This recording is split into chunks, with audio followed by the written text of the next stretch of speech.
I'm at InfoSec 2024 on the Netspi stand with Nabil. Hi Nabil, thank you for spending the time to come and chat with me. It's my pleasure. I'm really excited. So first and foremost, thank you for the Aperol Spritz. Cheers. Cheers. And let's get right into it.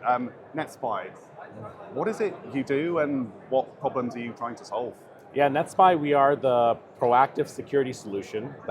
We rebranded recently because that really aligns with what we've been doing, which is focused on helping organizations make sure that their systems are secure before they get breached. So you can think of a lot of focus on before the boom.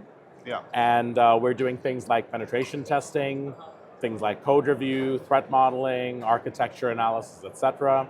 And then we also have some products around attack surface management and breach and attack simulation. Excellent. So in a lot of ways, you're bolting the stable door with the horse firmly inside and learning those lessons before hopefully they need to be learned. Absolutely. Now that makes a lot of sense. So I've been speaking to a bunch of people as I've been walking the trade show floor, and I've been asking them quite similar questions. So as far as data risk and cybersecurity risk and things that are top of mind at the moment, what are some of the things that kind of CISOs and your clients are deeply concerned about? What's keeping them up at night? So I feel like change is constant, but with advances and change in technology, change is also accelerating. And we have so much change today. If you think of technologies like cloud security, cloud just adoption in general, that allows you to have environments that expand and shrink based on demand, that is something new, but that is also impacting people's data and ability to manage change. If you think of AI-based solutions out there, that's accelerating change and helping people do more with less resources, but also in a timely manner. And also do things that they were not able to do before. Things like doing things in multiple languages, or being able to write code in a language that they don't know how to code in, and so on and so forth. So these changes are also introducing risk, and that's something that I think most of the CISOs I'm talking to are really concerned about, and they're trying to build strategy around how to manage that risk effectively. Absolutely. Something you said there kind of really spoke to me around, often the perennial annoying thing for IT and InfoSec leaders is like the asset registry. It's always the simple stuff that trips you up. And when you were speaking about kind of these ephemeral cloud resources that get built via Terraform and torn down in, sometimes a matter of minutes or days or whatever, I just had this mental image of, oh my word, the whole notion of okay, let's write this in our asset register now. It's just very, very difficult to keep track of, what your exposure is, because those things can change on a minute-by-minute basis. And the thing is, there are organizations that still have struggles to get their basics correct. So you would think something like an asset inventory and having an accurate asset inventory at all time would be a basic hygiene of an organization. But because of the changes that are happening, it's very challenging. And a lot of organizations are really struggling with that even today. Absolutely. And those are the types of things we're trying to help with offerings like our attack surface management offering, where we come and monitor all your assets that are facing the internet, and we inventory them for you. And we also do that and oversee the changes. So over time, as your environment shrinks and grows, we make sure we're accurately capturing that information for you too. So you know exactly at any given time what assets you have that are internet facing. And then that gives you the inherent idea of what assets are attackers also attacking and scanning 24/7, because they can see these assets on the internet as well. That certainly sounds helpful. Something that's being discussed quite a lot at the moment, and a lot of people, have a lot of varying opinions on, is kind of ransomware, and it's almost it's this year's AI. I know AI is around, but everyone wants to talk about it. But I think with governments coming out and starting to hint that they're going to criminalize the payments of ransomware to solve the ransomware problem overnight, I'm asking people, thorny question, I realize that there's probably no right or wrong answer, but is that going to be a really good, meaningful approach, or is it even indeed the right question? Well, I like to think of it from a different perspective. So instead of criminalizing the payment of ransomware, you have to also understand why people actually make the payments, because you're talking about people's livelihoods here. There are a lot of businesses out there, small to medium size in particular, that don't afford a ransomware attack because it truly means that unless they have the right cyber insurance or right funds to be able to go make a payment, they are going out of business. So criminalizing that for a reason where it's going to severely impact small communities, small businesses, and people's lives, I feel like is unfair. Now, I feel like as humans, we can also get creative and come up with other solutions that hopefully will help protect organizations against ransomware. And we're of the belief that the proactive approach is really what you need, right? An ounce of prevention is worth way more than the cure. It's the same concept here.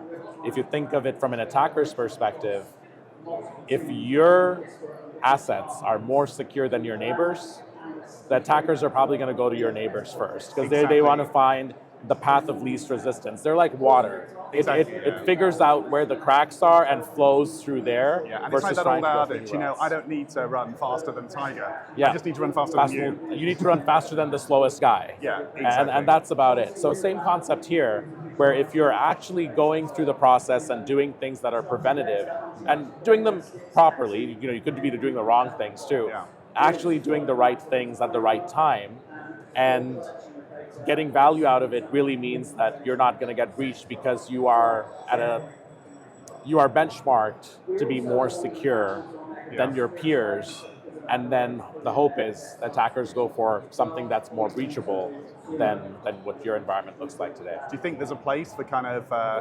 public-private sector partnership to encourage kind of these small businesses to kind of help them get the basics done right? Because I seem to see a lot of stuff talking about criminalizing the payments, but ransomware spreads internally through, not depending on it, misconfiguration, overly wide open shares, all those kind of things. Not multi-factor authentication implemented in the first place. These are tried and tested initial breach vectors that, in today's day and age, you would hope that a lot of people just do the boring basics. But time again, I'm sure your company, you do pen testing, so you'll see those things. So I'm actually starting to see a trend which is being led by the cyber insurance sector. Yeah. So if you think about it, they're the ones who actually end up paying a lot of the ransomware because customers have policies taken out to protect them against these situations.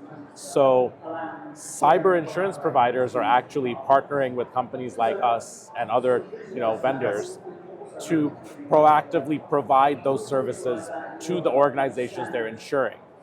And in many cases, the cyber insurance companies are paying us instead of the end customer paying us. Yes. Because from their perspective, it's cheaper for them to pay us to do an assessment and hopefully identify things early and they can tackle it early than after a breach where the cost of dealing with that is exponentially higher.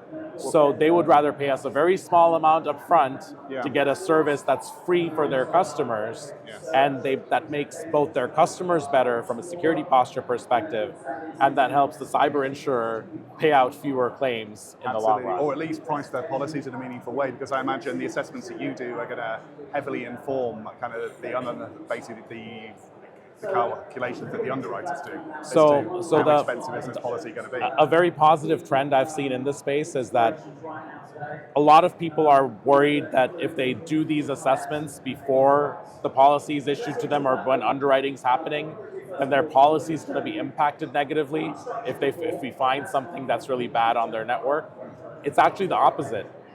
So the cyber insurance providers, many of them are saying, if you use this offering from Netspi, we'll actually automatically give you a discount, regardless of the outcome and the quality of the results. Because whatever the outcome is, there's still value because we're going to be better in the long run and we have less likelihood of paying out a claim. Absolutely. I've been looking at the kind of this over the past couple of years since, the doom and gloom news stories about Lloyd's of London. Is that last year or the year before? 2 years ago? Probably one of the most misreported stories ever because, them not insuring against ransomware and state-sponsored was not what Lloyd's of London said in their release at all. And the release was not targeted at end consumers either. It was targeted at their downstream insurance providers. But by the by, something I've been like, it's interesting to me, and I've seen it follow a similar pattern to motor insurance in a lot of ways. You know, my son's about to learn driving, so in order to get him insured, I need to get one of these black telematics boxes in to understand how he's driving and how he's running his infrastructure. And I've seen some cyber insurers do the same. They're saying, hey, partner with a company or partner with an organization to do perimeter scanning, to do kind of cybersecurity assessments, and by doing that you can lower your premiums because we have a better understanding of risk. Because cyber insurance companies are businesses, they're there to make money, and they can't afford systemic risk because there's only so much money in their bank to pay claims, and if it's not there, then the system fails. And to tie this back to the AI story that we're seeing, you have to remember attackers also have access to AI-based models that they use to perform attacks. So it's becoming much easier for attackers to come up with payloads and write scripts and other things, or craft emails in different languages for a different audience. Absolutely. That are much more accurate, that are grammatically correct, that have all the cases covered correctly, and doing that to accelerate attacks. So we're seeing that too. So ransomware attacks as well, the attackers are getting better at it because they're leveraging new generation technology to do this. And mind you, they've had access to this technology for a long time.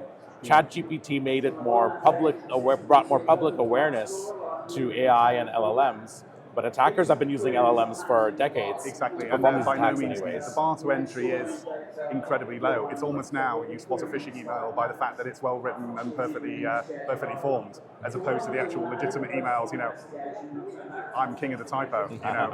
If something's actually has no typos in and it's an email from me, it's probably not from me. Absolutely. It's been really excellent to talk to you. Likewise. And it's great the stuff that you do, and kind of your insights have been certainly No, very, thank very you. helpful We're very indeed. excited, and thank you for your time. Thank you.